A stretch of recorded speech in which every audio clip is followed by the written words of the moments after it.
নমস্কাৰ প্ৰিয় বন্ধুসকল, ভাগ্য সমাধান নামৰ ইউটিউব চেনেললৈ স্বাগতম জনাইছোঁ।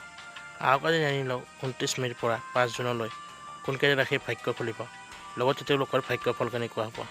আৰু লগতে অনুৰোধ জনাওঁ যে আমাৰ ভিডিঅ'বিলাক ভাল পালে লাইক কমেণ্ট শ্বেয়াৰ কৰাৰ লগতে সদায় এনেধৰণৰ ভিডিঅ' পাবলৈ আমাৰ চেনেলটো ছাবস্ক্ৰাইব কৰি দিব। আহক এতিয়া ভিডিঅ'লৈ আগবাঢ়োঁ। আপোনালোকৰ যথেষ্ট আৰ্থিক উন্নতি হোৱা দেখা যাব।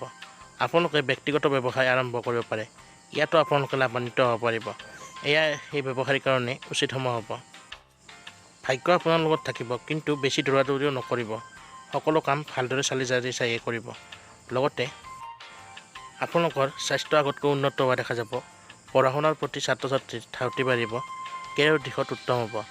লগতে আপোনালোকৰ ঘৰ সংসাৰতো বিভিন্ন সুখ আহিব।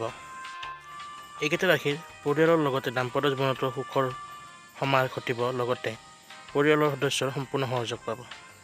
বন্ধুসকল, এই বিশেষভাৱে ভাগ্যৰ ৰাশিকেইটা হৈছে সিংহ, বৃশ্চিক আৰু মিথুন ৰাশি। বন্ধুসকল, ভিডিঅ'টো যদি ভাল পালে লাইক কমেণ্ট শ্বেয়াৰ কৰি দিব আৰু এনেধৰণৰ ভিডিঅ' পাবলৈ আমাৰ চেনেলটো ছাবস্ক্ৰাইব কৰি দিব। ধন্যবাদ।